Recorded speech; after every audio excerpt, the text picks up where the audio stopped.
ஆண்டவர் இயேசு கிறிஸ்துவில் பிரியமான சகோதர சகோதரிகளே, கிறிஸ்துவின் சமாதானம் உங்களோடு இருப்பதாக.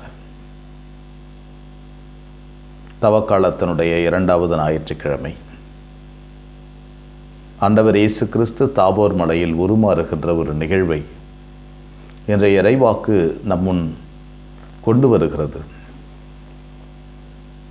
இந்த இறைவாக்கினுடைய வெளிச்சத்தில் நம்முடைய தியானத்தை இன்றைய நாளிலே வைத்துக்கொள்வோம்.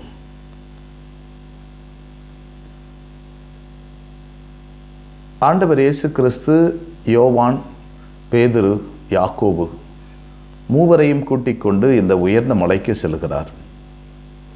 அங்கே அவர்கள் முன்பாக உருமாறுகிறார்.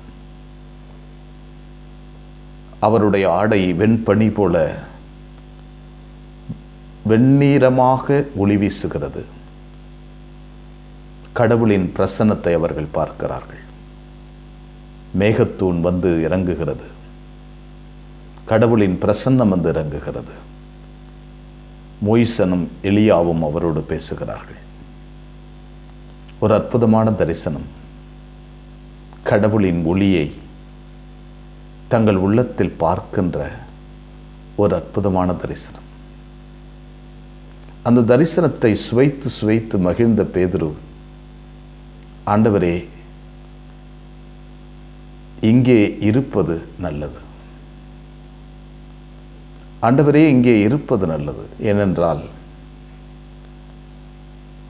வான்படைகளின் கடவுளின் ஒளி எங்கள் உள்ளத்தில் ஒளிர்கிறது. எங்கள் உடலும் ஒளியால் புஷிக்கப்படுகிறது. இங்கே இருப்பது நல்லது. இன்றும் கூட கடவுள் நம்முடைய ஜெபத்தினால், உறுத்தல் முயற்சிகளால், நல்ல வாழ்வினால் நம் உடலையும் ஒளிர்விக்கிறார். கடவுள் வந்து மேகத்தூணாய் நம் மீது இறங்குகிறார். அவ்வப்போது, ஆண்டவரே, நாம் இங்கே இருப்பது நல்லது என்று ரசிக்கவும் சொல்லவும் நாம் அழைக்கப்படுகிறோம். அந்த நாளை உணர அழைக்கப்படுகிறோம். அந்த வேலைகளை உணர அழைக்கப்படுகிறோம். இந்த சீடர்கள் அந்த அற்புதமான காட்சியை கண்டு முகம் குப்புற விழுகிறார்கள். எளிய மனிதர்கள் கடவுளின் ஒளியை கண்ணால் பார்க்க முடியவில்லை. மனிதனுடைய கண்கள் கடவுளின் ஒளியை பார்க்கக்கூடிய சக்தியை பெற்ற கண்கள் அல்ல. எனவே அவர்கள் முகம் குப்புற விழுகிறார்கள். ஏனென்றால் கடவுளின் ஒளி அவர்கள் உள்ளத்தில் ஒளிர்ந்து கொண்டிருக்கிறது. இங்கே இருப்பது நல்லது. இந்த ஒளி ஒவ்வொரு நாளும் நம் இதயத்தில் ஒளிர்ந்து கொண்டே இருக்கிறது. கடவுள் வந்து இறங்குகிறார்.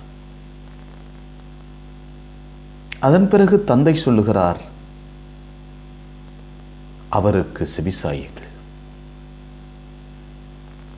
அவருடைய குரல் என்றும் கேட்கிறது.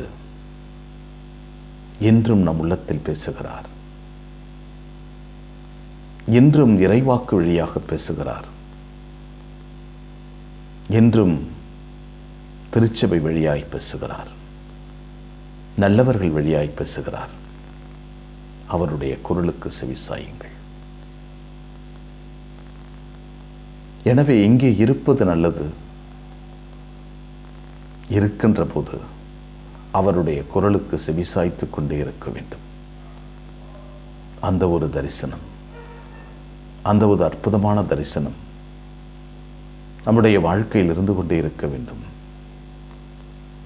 அதே சமயத்தில் நம்மை சுற்றி இருக்கின்ற துன்பங்கள், கவலைகள், பிரச்சனைகள், தொந்தரவுகள், இந்த காலகட்டத்தினுடைய நேரத்தோடு இருக்கின்ற பல்வேறு பிரச்சனைகள், இந்த துன்பங்கள் எல்லாம் கடந்து, கல்வாரி மலையை கடந்து தாபோர் என்ற ஒரு மலை இருக்கிறது என்று சொல்லுகிறது இறைவாக்கு. இதை நாம் கடந்துதான் போயாக வேண்டும். சிலுவை இல்லாமல் உயிர்ப்பை கடவுளை நாம் பார்க்க முடியாது. எனவே நாம் இங்கே இருப்பது நல்லது. அந்த ஒளி நம் உள்ளத்தில் எப்பொழுதும் ஒளிந்து கொண்டே இருக்கவும், ஆண்டவரே பேசும், உம் அடியான் நான் கேட்கிறேன், உன் குரலை கேட்டுக்கொண்டே இருக்கிறேன் என்று நாம் சொல்லுவோம். எங்களை வழிநடத்துகின்ற ஆண்டவரை மை போற்றுகிறோம். இந்த அற்புதமான நாளுக்காக நன்றி சொல்கிறோம். ஆண்டவரே, நீர் எங்களுக்கு கொடுத்த கொடைகளுக்கு நன்றி, வல்லமைக்கு நன்றி. ஒவ்வொரு நாளும் எங்களோடு பேசுகிறீர் ஆண்டவரே. எங்கள் கண்களுக்கு முன்னால் நீர் இறங்கி வருகிறீர், எங்கள் உள்ளத்தில் இறங்கி வருகிறீர், எங்களோடு பேசுகிறீர். உமது வார்த்தை எங்கள் காதுகளில் விழுகிறது. இன்றும் கூட சாமுவேல் சாமுவேல் என்று கூப்பிடுகிறீர். எங்கள் பெயரை சொல்லி கூப்பிடுகிறீர் ஆண்டவரே. எங்களோடு பேசும் ஆண்டவரே. உம் வார்த்தையை கேட்க எங்கள் விசுவாச கதவுகளை திறந்துவிடும். பாவத்தினால், பலவீனங்களால் உமது வார்த்தையை கேட்க முடியாமல் எங்கள் காதுகள் அடைக்கப்பட்டிருக்கின்றன.